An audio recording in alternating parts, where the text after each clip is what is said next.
continuar. Primera de Pedro, capítulo 4, los primeros 6 versos. Que Dios bendiga su palabra en esta tarde. Primera de Pedro, capítulo 4.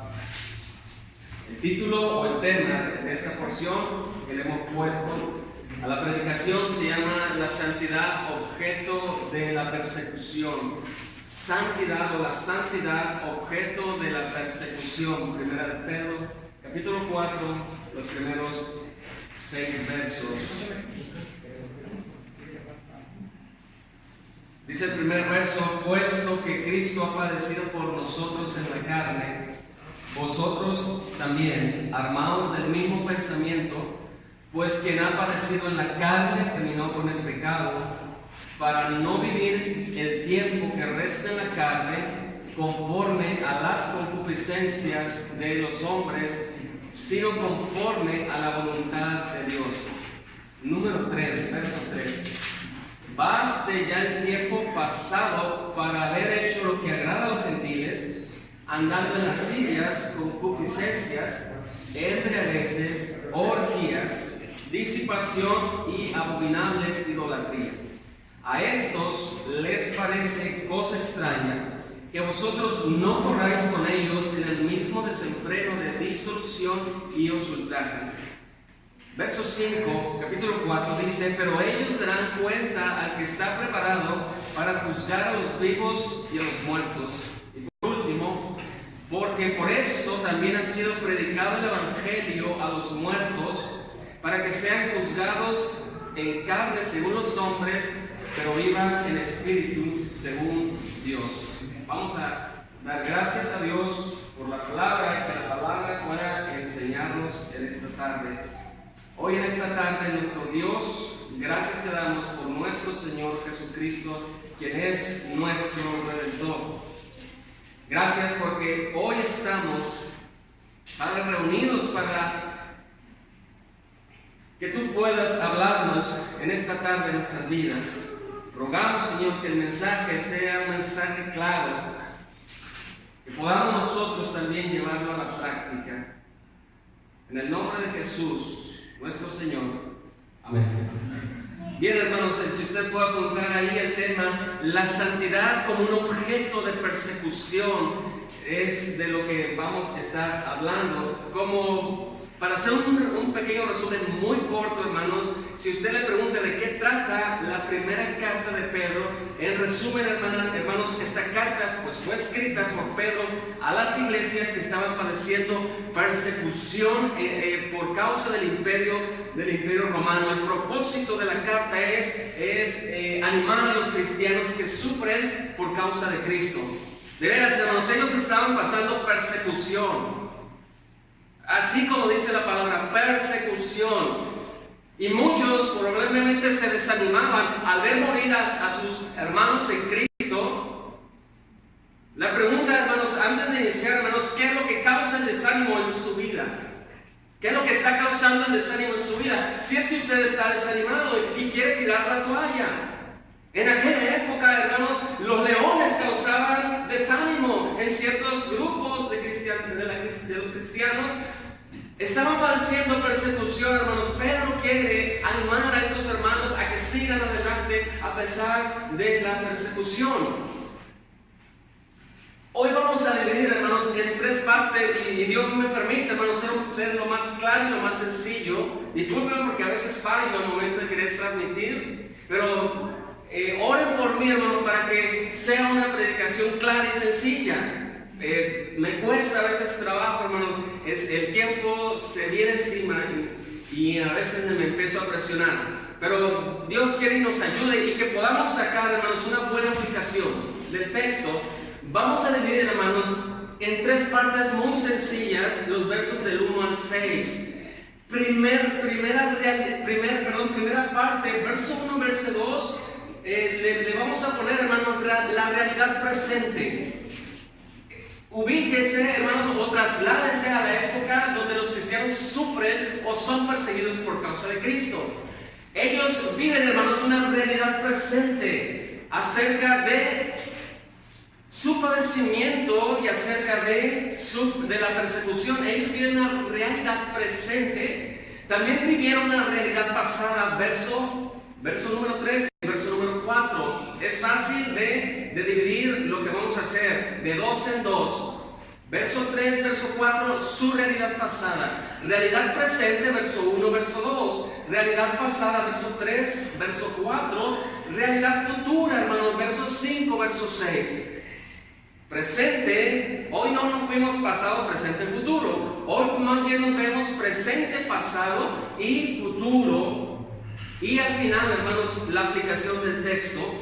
Pero antes, hermanos, quiero leerles parte del libro de los mártires de Fox, referente a la muerte de los 12 apóstoles. ¿Por qué les traigo esta cita? Hermanos, no solamente ellos murieron por causa de Cristo, por causa del mensaje, también ellos murieron por causa de su santidad. Ellos también murieron, hermanos, porque no encajaban en la sociedad y fueron muchos, o la mayoría o todos fueron martirizados. Así que déjenme leerles, pues, así haciendo un pequeño resumen, tomado del libro o citando a Fox en los mártires, el título. Todos conocemos, después de la crucifixión de Cristo, hermanos, Esteban fue muerto, hermanos, en manos de los judíos, lapidado, o sea, apedreado, según lo relata el libro de Lucas en los Hechos. Jacobo, el mayor, hermanos, Jacobo fue hijo de Zebedeo, hermano mayor de Juan. Él fue decapitado en el libro de los Hechos. Vemos a Esteban apedreado por causa de Cristo. Usted recuerda ahí en el libro de los Hechos, ya lo ha leído, ese sermón que explica toda la historia, toda la relación del Mesías con el pueblo judío. Y después estos líderes religiosos crujen sus mandíbulas y al final lo matan. Y Saulo de Tarso estuvo ahí presente. También Lucas relata, hermanos, cómo a Jacobo le cortan la cabeza de parte o en manos del rey de Herodes de Agripa, gobernador de Judea, con el propósito solamente de congraciarse con los judíos. Un buen político, así que les dio un espectáculo. ¿Cuál fue ese espectáculo? Agarrar a Jacobo y cortarle la cabeza y también tomar preso a Pedro. Más sin embargo, la iglesia se reunía y oraba por Pedro. Eso es bien importante, hermanos. Dios usa, es otro tema, Dios usa la oración colectiva, hermanos. Es bíblico la oración colectiva. Nunca piensen que no es bíblico la oración colectiva y que no tiene peso para Dios, que se reúnan los suyos para orar por otros. Jacobo fue decapitado. Bueno, se cuenta en este libro, hermanos, ya es parte de la tradición, se cuenta que cuando Jacobo iba a ser decapitado por las manos de este gobernador romano, quien lo iba llevando, hermanos, se arrepiente y cae a los pies de Jacobo y pide perdón, no a Jacobo, porque él también era creyente, también era cristiano. Y un arrepentimiento, hermanos, y este hombre confiesa delante de todos: yo también soy como Jacobo. Jacobo no irá solo a recibir la corona de los mártires, yo iré con él. Y el verdugo, puede ser, no se dice, el verdugo que iba acompañando a Jacobo también muere. Jacobo, en el libro de los Hechos. Felipe trabajó en Asia Superior, sufrió el martirio en una ciudad, Heliópolis, fue azotado, primero fue encarcelado, también crucificado. Felipe. Mateo, autor del libro de Mateo, el recaudador de impuestos, hermanos, fue atravesado por una lanza en forma de una media luna. Santiago, Jacobo el menor, quien fue supervisor de la iglesia de Jerusalén, fue muerto a los 99 años, según el libro, fue golpeado y también fue apedreado por los judíos. Matías, hermanos, el escogido después de Judas, también fue decapitado, también fue apedreado en Jerusalén. Andrés, hermanos de Pedro, quien predicó en Asia, pero también, hermanos, fue golpeado, azotado y crucificado en una cruz. Andrés y sus extremos de las cruces fueron fijados transversalmente al suelo. Marcos fue arrastrado y despedazado por una multitud en Alejandría en la gran solemnidad de su ídolo Serapis. Pedro se dice que fue crucificado de cabeza en Roma. Judas, hermano de Jacob, también fue crucificado. Bartolomé predicó en la India, fue azotado y también fue crucificado. Tomás fue atravesado también con una lanza en la India. Lucas fue colgado del cuello de un olivo en Grecia. Juan fue desterrado a la isla de Patmos. ¿Por qué les leo, hermanos, los mártires de Fox o los mártires del cristianismo o la historia del libro de los Hechos? La santidad, hermanos, objeto de persecución. ¿Qué tiene que ver, pues, que Pedro traiga a estas palabras? Pues tienen mucho que ver para alentar a estos cristianos. Tiene mucho que ver. Para poder, pues, entender, hermanos, el último pasaje que vamos a leer, váyanse usted a sus Biblias. Un pasaje muy difícil de interpretar según los estudiosos. Dice el verso 6, capítulo 4. Porque por esto también ha sido predicado el Evangelio a los muertos, para que sean juzgados en carne según los hombres, pero vivan en espíritu según Dios. Eso es otro pasado complicado que no hay que sacarle la vuelta, ni modo. Estamos predicando verso por verso y tenemos que enfrentarnos a estos pasajes difíciles. Bueno, lo complicado de esta interpretación, hermanos, lo vamos a ver al final de la predicación, es la frase a los muertos. ¿Cómo es que se le predica el Evangelio a los muertos? Bueno, pues por causa de muchas malas interpretaciones. La primera mala interpretación y la más hereje es que Cristo baja a los infiernos a predicar el Evangelio por segunda ocasión a los muertos. Por supuesto que es contrario a lo que dice la Escritura, pues está establecido para los hombres que mueran una sola vez y después de esto el juicio. Otra interpretación, hermanos, es que los creyentes del Antiguo Testamento, los cuales no escucharon el mensaje del Evangelio por la boca de Cristo, tenían que escuchar el Evangelio por su propia boca, y esto fue pues en el seno de Abraham. Más sin embargo, sabemos, hermanos, por Hebreos 11 y todo este hermoso pasaje, que los santos del Antiguo Testamento fueron salvos por fe y están en la presencia de Dios, porque ellos creyeron en ese Redentor que vendría en el futuro. O sea, no tenían que volver a escuchar la predicación por boca de Cristo. Hebreos 11, 5, 16, 40 y capítulo 12, verso 23. Tercera interpretación. Es que estos muertos se refieren, hermanos, a muertos que están espiritualmente. Esta es la tercera. Y por último, hermanos, la que concuerda más con el contexto y con la naturalidad de la carta es la siguiente. Finalmente, hermanos, los muertos, la frase los muertos, pues son los cristianos que oyeron el Evangelio y creyeron, pero que ahora están muertos. Esa es la interpretación más sensata y que más se acomoda al contexto que vamos a ver en esta noche. Muy bien, hermanos, pues vamos a entrar. Verso 1 y verso 2. Recuerden, la realidad presente. La realidad presente. El tema se llama la santidad, objeto de la persecución. Es algo que ya debemos nosotros guardarlo muy bien en nuestro corazón. A veces siento o se dice, hermanos, que lo que le hace falta al cristianismo moderno es persecución. Nos hace falta a veces persecución, porque ahí realmente se definen los que son y nos quitamos de muchos problemas. Muchos dicen, lo que ocupa la iglesia moderna es que hay un poco de persecución para serle más fieles a Cristo, para creer más en sus promesas, para tener puesto la vista en la eternidad y no tanto en la tierra.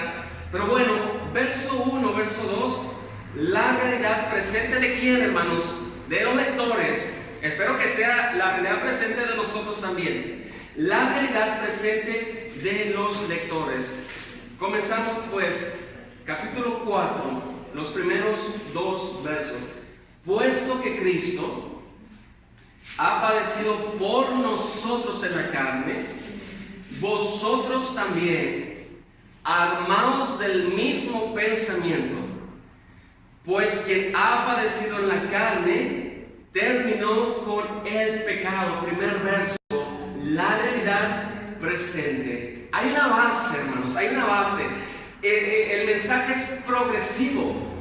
Hay una exhortación de Pedro para la santidad en medio de la persecución, y lo extraño para muchos es que la santidad está siendo motivo de persecución. Pero hay una base, hermanos, hay un evento para que el cristiano pueda vivir vidas diferentes en un mundo que no le pertenece. Dios nunca armará a los suyos sin base a algo, sin algo sólido. Si Dios dice en su palabra, sed santos porque yo soy santos, hermanos, es un mandamiento que tiene una base. Así como lo hemos visto, lo hemos creído, lo hemos enseñado, que la salvación va de la mano con la santificación. No puede la santificación estar lejos de la salvación, o la salvación lejos de la santificación. Es algo progresivo, van de la mano. No podemos creer una y rechazar otra, o viceversa. Hay una base, hermano, hay un evento para su santificación, para su salvación. ¿Cuál es ese evento? ¿Cuál es esa base? La base, hermano, está en el verso 1. Puesto que Cristo ha padecido por vosotros en la carne o en el cuerpo. La base, hermano, se refiere a todo el sufrimiento de Cristo en la cruz. Esa es una base. Todo lo que le pasó al Señor Jesucristo, todo lo que tuvo que, toda su obra, hermano, va a ser la base para poder Pedro introducir al llamamiento de la santificación, la cruz de nuestro Señor Jesucristo. Veamos el capítulo 3, verso 18. Seguimos en el contexto del sufrimiento injusto del cristiano. Capítulo 3, verso 18. Porque también Cristo padeció. Otra vez la misma palabra, padecido o padeció. Una sola vez por los pecados. El justo por los injustos, para llevarnos a Dios.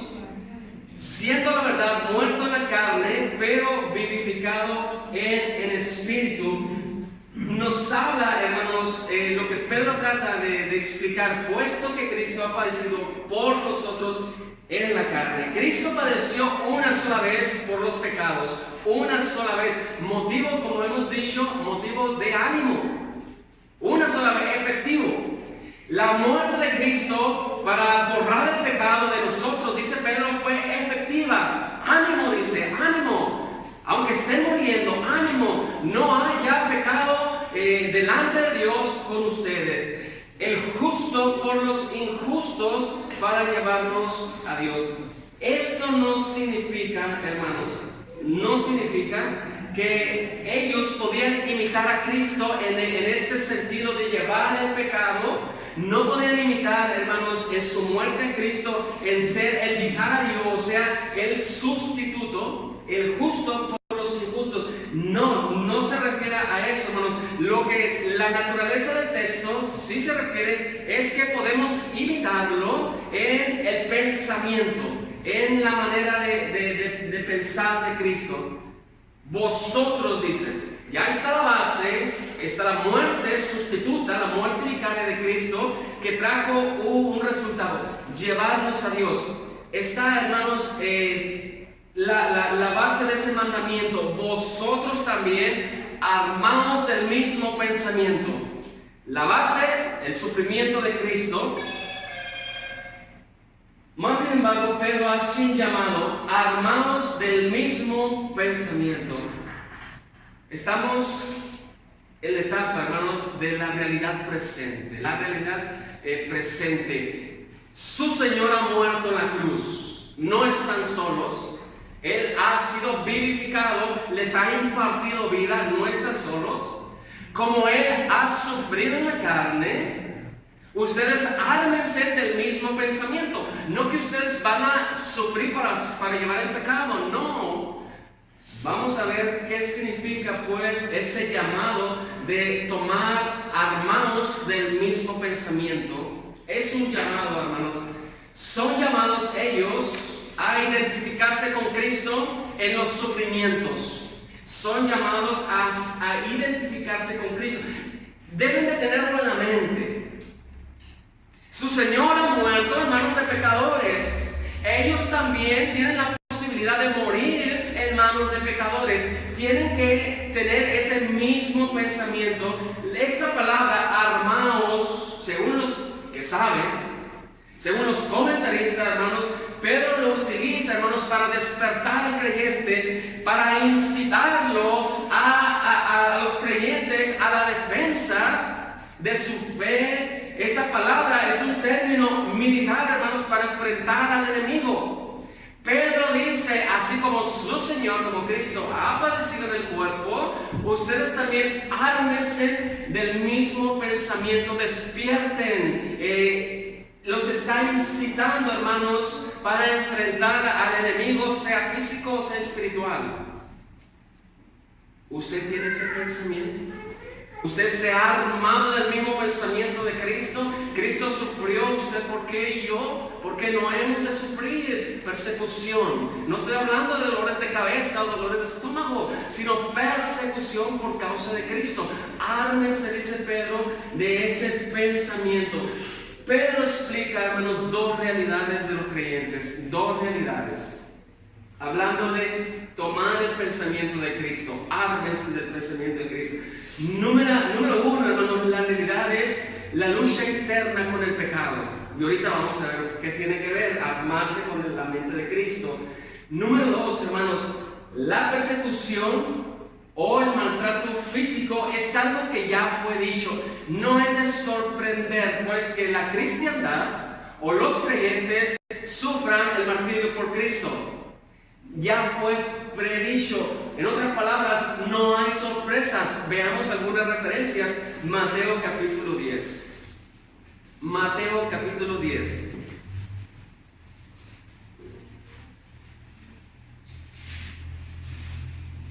Armados del mismo pensamiento. Mateo capítulo 10. El maltrato físico, la persecución, es algo que ya había sido predicho. Veamos pues la referencia de Mateo capítulo 10. El contexto habla de los discípulos, de los apóstoles de Cristo. Jesús le dijo, fíjense, es un resumen que aquí apuntamos. Dice Jesús a ellos, yo los envío como ovejas en medio de lobos. Sean prudentes como serpientes y sencillos como paloma. Segunda advertencia, los tomarán y los hombres los entregarán a concilios y a las sinagogas para azotarles. También los llevarán ante los gobernadores, reyes, y por causa mía para testimonio de ellos y de los gentiles. Serán aborrecidos por causa de mi nombre. Así que no teman pues a los que matan el cuerpo, pues el alma no pueden destruir o no pueden matar. Teman más bien al que puede destruir el alma y el cuerpo en el infierno. Y por último les dice, no temáis, ustedes valen más que esos pajarillos que se venden por cualquier cosa, puesto que aún sus cabellos están contados. También les dice en Mateo 10, el que no toma su cruz y sigue en pos de mí no es digno de ser mi discípulo. El que halle su vida la perderá, y el que pierda su vida por causa mía la hallará. Segunda de Timoteo 3:12, el contexto, hermano, de Pablo a Timoteo son estos tiempos postreros de decadencia. Pues Pablo le dice a Timoteo, y también todo aquel que quiere vivir o quiera vivir piadosamente en Cristo Jesús padecerá persecución. Segunda de Timoteo 3:12, si gusta apuntarlo, y Mateo capítulo 10. Todo el capítulo, hermanos, hice un resumen de advertencias, todo el capítulo, Mateo 10, todo el contexto, léanlo en su casa, todo el capítulo lo puede leer en su casa. Pedro le dice a sus hermanos, o le dice, hermanos, Tengan esto en mente, como un medio de defensa o como un medio para atacar. Así como Cristo sufrió en el cuerpo, el cristiano, el seguidor de Cristo, también va a padecer lo mismo. Si es posible, serán llevados hasta la muerte. Es parte de la vida cristiana. Armados del mismo pensamiento, nuestro Redentor sufrió en manos de pecadores. Lo mismo le van a hacer a sus seguidores. Aliéntense con estas palabras, hermano. ¿Cómo pues vamos a alentarnos con estas palabras? Pues todo, hermano, ya fue predicho por Cristo. Y Cristo predijo que no les teman. No pueden matar el alma, solamente pueden matar el cuerpo. ¿A quién pues deben tener? Decía Jesús. A Él mismo. A Él mismo. Así que Pedro les dice, ármense. Si eso hicieron con la luz, Juan capítulo 1, ¿qué no harán con sus hijos? Pero confiad, dice Jesús, yo he vencido al mundo. Confiad, yo he vencido al mundo. Segunda razón por la que Pedro dice, ármense del mismo pensamiento. Cristo padeció en la carne, ustedes no se sorprendan, también van a padecer en la carne si es la voluntad de Dios. Segundo, hermano, y nos vamos introduciendo ese llamado. Ese llamado, hermanos, sirve, armarse del pensamiento de Cristo, sirve, hermanos, en el tema de la santidad. Y usted va a ver por qué. Segunda cosa que tiene en mente Pedro, no solamente es esa lucha física de los enemigos de Cristo con su pueblo, sino que también hay una lucha interna en contra del pecado que ocupa al cristiano en medio de la persecución para ser santo. Ármense del mismo pensamiento de Cristo. Y leemos en la última parte del verso 1. Pues quien ha padecido en la carne terminó con el pecado. Jesús, quien ha padecido en la carne, terminó con el pecado. ¿Dónde pues usted cree, hermanos, que se libra esa guerra espiritual? Si ya vimos que Pedro dijo, hay una física. ¿Dónde pues se libra la otra guerra espiritual? Pues en la mente, hermanos, en el alma, en la mente. Pedro quiere animarles, hermanos, y advertirles que no solamente hay una guerra física, son llevados a la muerte por causa de Cristo, sino que adentro hay otra guerra. Por eso les dice, ármense del mismo pensamiento, el de Cristo, porque Cristo, pues quien ha padecido en la carne, terminó con el pecado. Terminó con el pecado. Antes que Pedro pues entre a la exhortación del verso 2, Pedro les dice, ya terminó con el pecado Cristo. Él ha padecido en la carne, Él ya dio su vida por ustedes, Él ha roto todo lo que tiene que ver en posesión con el pecado. Tercera cosa que hay que ver aquí, hermanos, es que Cristo ya abolió o Cristo ya liberó del pecado. ¿Quién ha padecido en la carne? Pues principalmente Cristo, y eso trajo un fruto.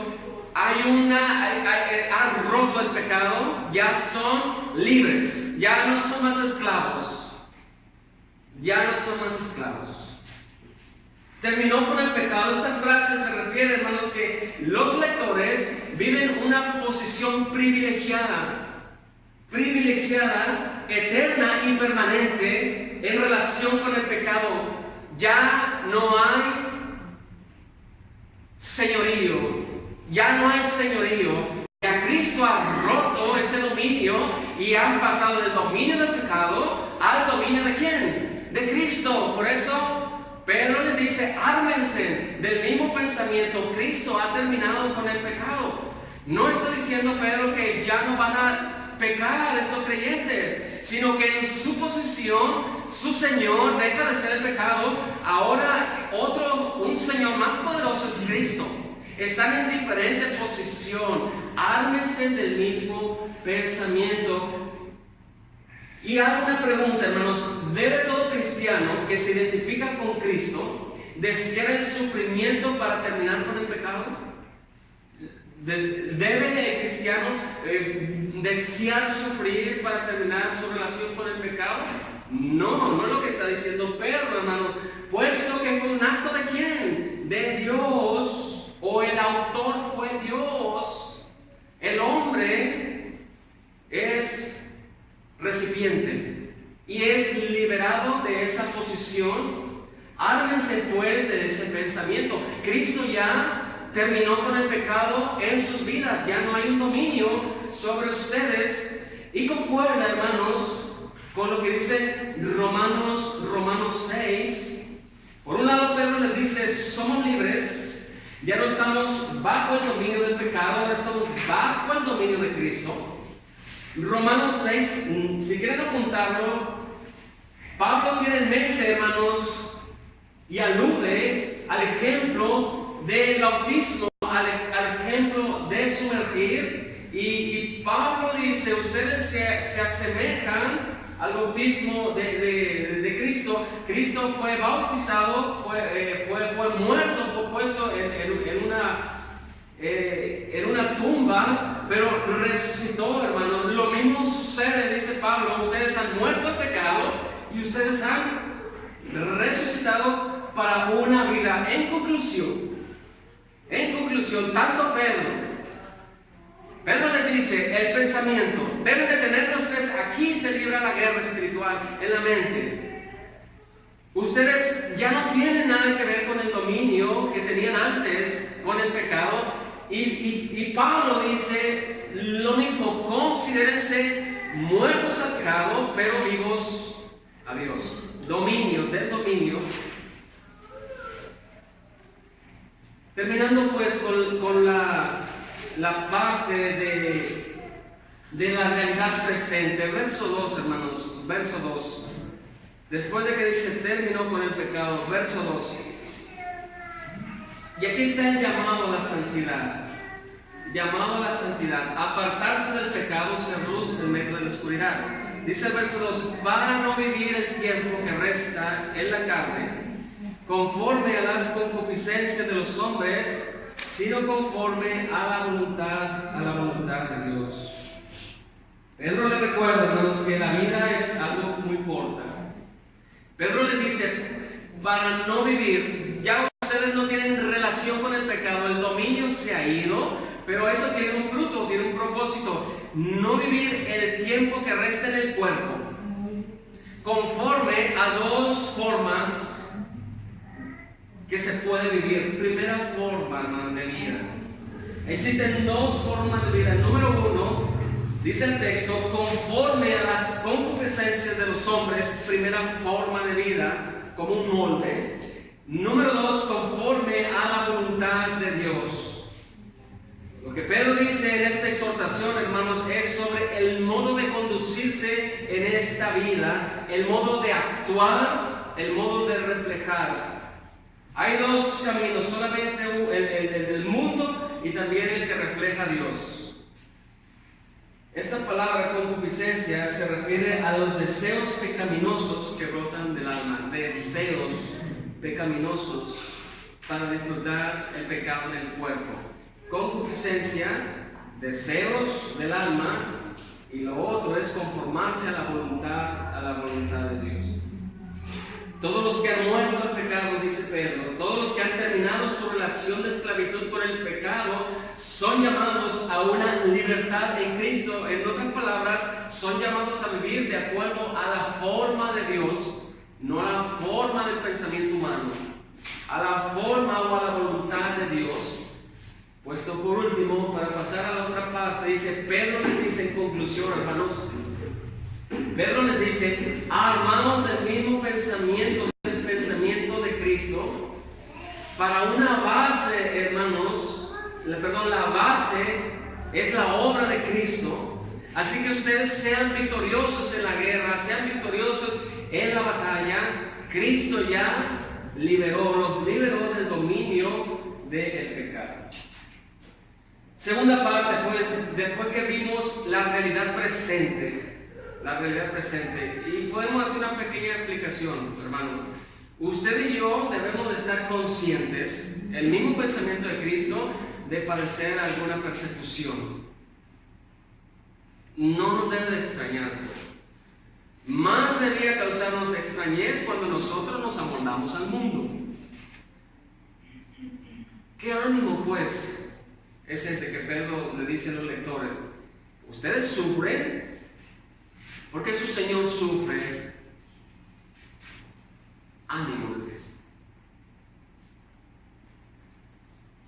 Ustedes viven vidas distintas porque se han armado del pensamiento de Cristo. Él ya liberó del pecado. Ya pueden vivir vidas distintas, vidas santas, vidas apartadas de la forma del mundo a la forma de Dios. ¿Cuál era la realidad pasada? Verso 3 y verso 4. Segunda parte de esta predicación, la realidad pasada. Punto número 1, hermanos, ya fue suficiente, dice Pedro, ya fue suficiente. Verso 3 dice, basta ya el tiempo pasado para haber hecho lo que agrada a los gentiles, andando en lascivias, concupiscencias, embriagueces, orgías, disipación y abominables idolatrías. Y el 4, a estos, ¿a quién? A los gentiles, a estos les parece cosa extraña que vosotros no corráis con ellos en el mismo desenfreno de disolución, y algo hacen con los cristianos. ¿Qué es lo que hacen? Los ultrajan. En estos dos versos, hermanos, Pedro describe parte de la vida, o si no la vida antigua de los cristianos. Todos esos pecados que vamos solamente a definirlos, no los está escudando, no los está excusando, pues ellos vivían en la ignorancia como paganos, según Hechos 17:30. Basta ya, dice Pedro, ya es suficiente, hermanos, basta ya el tiempo, fue suficiente con el pasado, no quieran volver atrás. Recuerden, han sido liberados del pecado, se están armando del pensamiento de Cristo, suficiente con el pasado, no deseen volver atrás. Miren todo lo que ha hecho Cristo. No es algo congruente, pues el Señor ha muerto por nosotros. ¿Cómo puedes vamos a desear otra vez comer cosas podridas y ya hemos estado sentados a la mesa junto con el Señor? ¿Cómo pues? Basta ya el tiempo. Y a continuación, hermano, Pedro describe la sociedad caída del imperio que existía en esa época. Lascivias, y lo mencionamos sin explicarlo. Lascivias implica la imposibilidad de controlar el deseo sexual. Lascivia, es imposible de controlarlos. Esa es su mente corrompida. No tienen freno. Es imposible. Mientras los gentiles critican a los cristianos por abstenerse de todas estas cosas, hermanos, quienes son dignos de misericordia o son dignos de conmiseración, son ellos mismos, que no hay quien los pueda detener, solo el poder de Dios. Concupiscencia, como decíamos, deseos que brotan del alma para satisfacer el cuerpo. Y ahí aplique usted sexual, aplique usted deseos sexuales, deseo de poder, deseo de admiración, deseo de dinero. Son concupiscencias que brotan de aquí adentro. Que les tengo una mala noticia, hermanos, las concupiscencias parece que es un pozo sin fondo. Se logran el deleite, al día siguiente parece que nunca han comido y quieren más. Es un pozo sin fondo. Bueno, seguimos con la lista: embriaguez o borrachera, algo que rebosa del vino, o es el exceso consumo de vino. Orgías es lo que se me hizo interesante, porque uno lo relaciona con las relaciones sexuales grupales, pero en aquella época, hermanos, eran esas procesiones nocturnas y desordenadas de individuos borrachos que causaban mucho algarabía, mucho alboroto, mucho ruido después de haber comido. Y iban ellos por las calles con la música y con antorchas encendidas en honor al dios del vino y de la fertilidad de la mitología griega, llamado Dionisio, pero conocido adoptado por Roma como el dios Baco.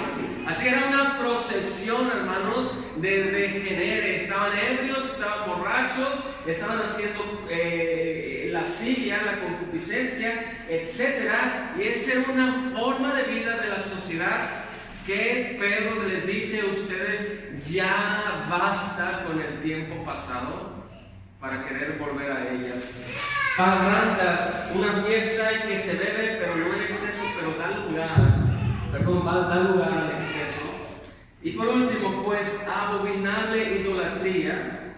Esto es el pecado, hermanos, de adorar básicamente a la criatura antes que al Creador. Éxodo 23, donde nos dice: no tendrás dioses ajenos delante de mí. ¿Por qué pues Pedro le dice abominable, hermanos? Porque este pecado de adorar a las criaturas antes que al Creador iba revuelta con la inmoralidad, y Pedro le llama a eso abominación. No solamente adoran a las criaturas, sino que todo lo que hay en su corazón lo expresan, y está hablando de actos inmorales.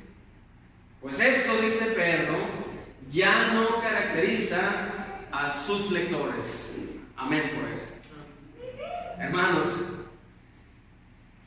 usted y yo tenemos dos características, o tenemos una vieja y una nueva, la antigua y la nueva.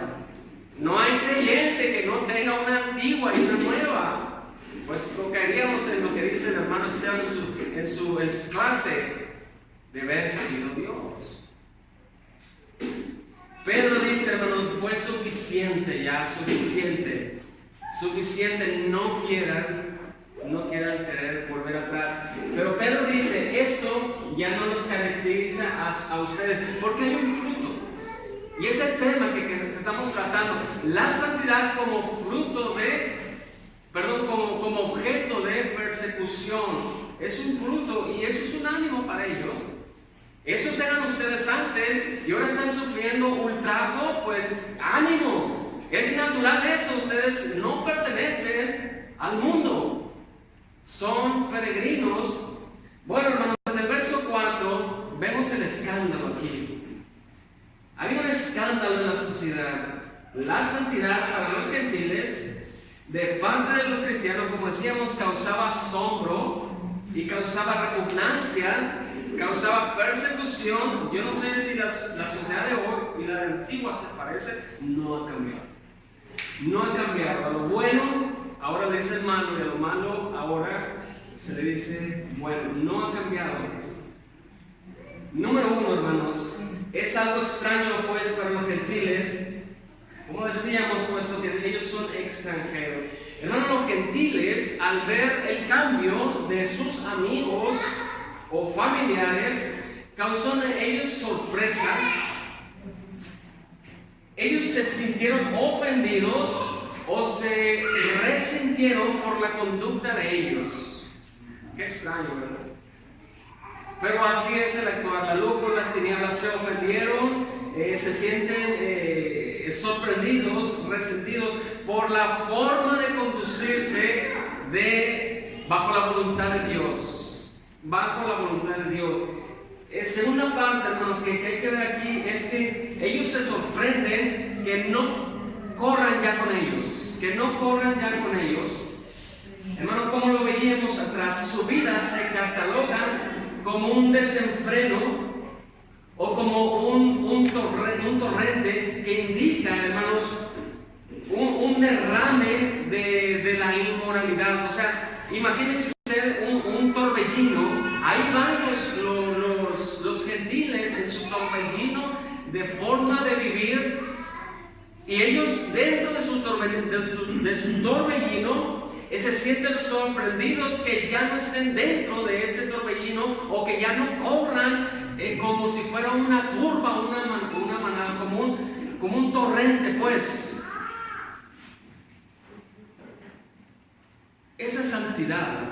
que no es gracias a ellos, sino es gracias a Dios, Él los ha librado del pecado. Esa santidad, dice en la parte final del texto del verso 4, causa una persecución, causa los ultraja. Los ultraja. Básicamente ultrajar, si no lo tenemos bien en la mente, es insultar, ofender, maltratar, despreciar. Y como dice la carta, los trataban como malhechores y los llevaban también a la muerte. Vimos la realidad presente, el pensamiento, ármense del pensamiento. Vimos la realidad pasada, esa antigua y nueva vida ahora.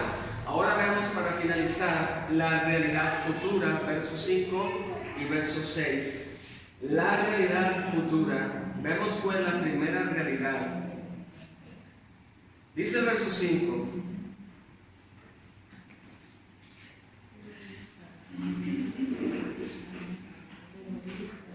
Pero ellos, ¿quiénes son este grupo, hermanos? Los gentiles. Pero ellos darán cuenta al que está preparado para juzgar a los vivos y a los muertos.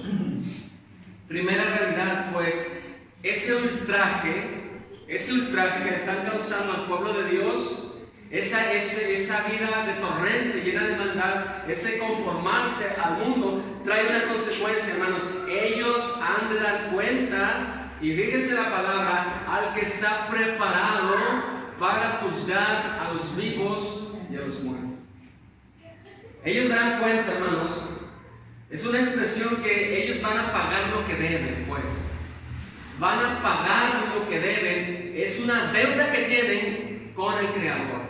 Y añádale, no solamente han pecado contra Dios, sino que están llevando a muerte a los santos. Es una deuda que se crece el interés más y más. La realidad es que los gentiles, hermanos, están o van a ser llevados pues al juicio como pecadores. Ellos han de comparecer ante el Hacedor, no ante el Redentor. Ellos han de padecer al que está preparado, está listo ya para juzgarlos, a los que han atentado contra Dios y también contra los santos.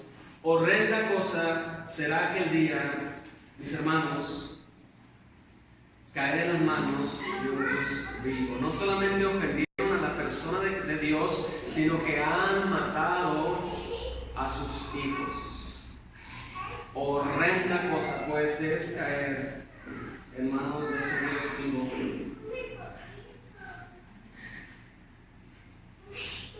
¿Quién es el juez, hermanos? ¿Quién es el juez? Ayúdenme ustedes a buscar la primera carta de Pedro, pero el 1:17, ya casi terminamos. 1:17. ¿Quién es ese juez que está preparado para dar juicio a los pecadores? Dice el verso 17: y si invocáis por Padre a aquel que sin acepción de persona juzga según la obra de cada uno, conducíos en temor todo el tiempo de vuestra peregrinación. El juez es Dios. Capítulo 2, verso 23. Capítulo 2, verso 23. ¿Quién es el juez? Dice el verso 22, el cual, hablando de Cristo, el cual no hizo pecado, ni se halló el engaño en su boca, quien cuando le maldecían, no respondía con maldición. Cuando padecía, no amenazaba, sino encomendaba la causa al que juzga justamente, o sea, a Dios. Pero, hermanos, hay algo interesante. Y este sí no lo busquen para ir un poco más rápido. En Hechos 10:42, Pedro le dice en el sermón a Cornelio que Dios ha designado a alguien como juez de vivos y muertos, o sea, a Cristo. En la misma frase, vivos y muertos. Romanos capítulo 14, verso 9, Cristo es el Señor, en la misma frase, de los vivos y de los muertos. Segunda de Timoteo, capítulo 4, verso 1, Pablo le dice a Timoteo: te encarezco delante de Dios y del Señor Jesucristo, que juzgará a los vivos y a los muertos. En Hechos 17, 30 y 31, Pablo dice que Dios ha designado a Cristo para emitir ese juicio. Bueno, hermanos, la evidencia demuestra bíblicamente que el Padre ha delegado el juicio o el privilegio, hermanos, de emitir el juicio. Así que, ¿cómo van a poder enfrentarse a Cristo estos hombres que llevaron a la muerte a los seguidores del juez, a los seguidores de Cristo? Horrenda cosa pues será para ellos. Esto es un motivo de ánimo. Las injusticias no terminan pues con la muerte, sino que hay un juez preparado para recibirles, hermanos, motivos de ánimo. Muy bien, ya para ir finalizando, dice el verso 5, pero ellos darán cuenta que está preparado para juzgar a los vivos y a los muertos. Y para finalizar, dice el verso 6, porque por esto también ha sido predicado el Evangelio a los muertos, para que sean juzgados en carne según los hombres, pero vivan en espíritu según Dios. ¿Cómo pues, hermanos, podemos interpretar, número uno, la frase vivos y muertos? Según todos estos pasajes que estuvimos viendo, lo podemos interpretar, hermanos, de dos maneras. Número uno, realmente literal o algo figurativo. Por supuesto, hermanos, está hablando de literal. Vivos y muertos han de comparecer ante el juez supremo, ante el Señor Jesucristo. Nadie podrá pues escapar del día de ese juicio. ¿Cómo pues entendemos el pasaje complicado? Verso 6. Pues en el mismo contexto. Verso 6. ¿Quiénes son estos muertos que se les predicó el Evangelio en el pasado? Para ir finalizando pues, la realidad futura. Ya vimos la realidad futura de los gentiles, presentarse ante el juez. Vamos a ver la realidad futura, la realidad del creyente, verso 6. ¿Cómo puedes entender este pasaje medio complicado? Hermanos, Pedro, número uno, Pedro no está hablando de la salvación en esta parte de la carta, eso se puede entender fácil. No está hablando de las, ya él tuvo los primeros capítulos para hablar de la salvación. Número dos, hermanos, estas palabras son para dar aliento al cristiano que sufre, no para hablar acerca de la salvación o del evangelio a los muertos en los infiernos. No tiene que ver esa doctrina, esa teología o ese tipo de pensamiento, nada que ver. La respuesta es sencilla. ¿Cómo encaja? Pues encaja en palabras de ánimo. Por un lado está el juicio y por otro lado está la victoria de los creyentes. Número uno, pues, para entender y terminar con este pasaje, dice Pedro, porque por esto también ha sido predicado el Evangelio a los muertos. Hermanos, ha sido predicado el Evangelio. Pedro está describiendo, hermanos, que ese Evangelio ya fue, ¿dónde? Predicado, o sea, en el pasado. Y vemos que no menciona el contenido, ni siquiera menciona a los predicadores como lo ha hecho en los otros capítulos. Solo menciona que la predicación ocurrió en la época pasada. ¿Quiénes son pues los muertos?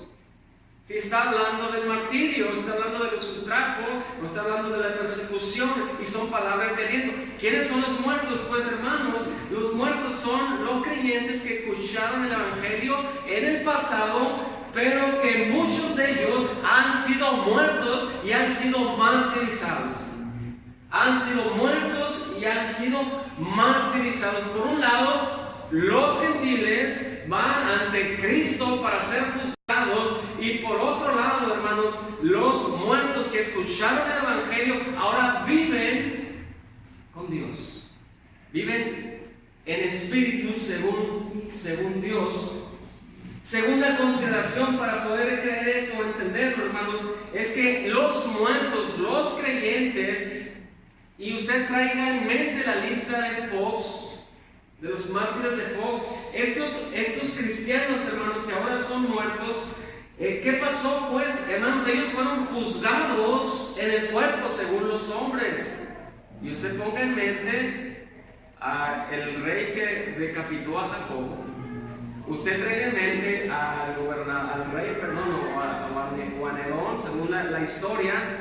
Dice el texto, para que sean juzgados en carne, en cuerpo, según los hombres. Hubo un juicio, por eso están muertos, hermanos, según los hombres. Pero acuérdense que hay un juicio según Dios. Palabras de ánimo, palabras de aliento. Estos muertos fueron juzgados, pues, en el cuerpo, según los hombres, según el juicio de Dios.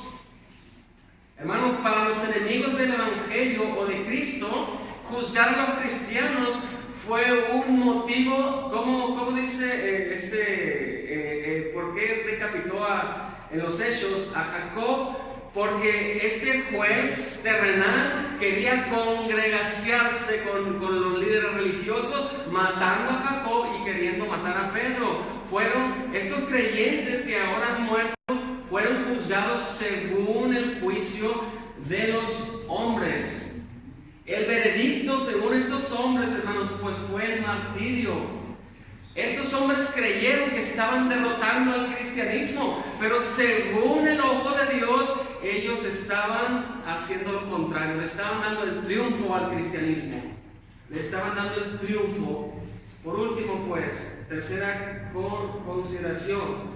Estos que escucharon el Evangelio en el pasado, que ahora están muertos, viven, y con eso terminamos, viven en espíritu según Dios. Pedro, pues, hermanos, trae ánimo a los lectores. Según Dios, hermanos, estos cristianos tenían que ver la vida no según los hombres, tenían que ver la vida según Dios, o sea, con los ojos de Dios. Como decíamos, número uno, a la vista de los hombres, llevaron a muchos cristianos a la muerte pensando que habían ganado, pensando que habían derrotado el cristianismo. Pero los ojos de Dios, hermano, la muerte de sus hijos significa un triunfo. La muerte, el martirio de sus hijos, hermano, para el cristiano que sufre, significa un triunfo, estar ante Dios.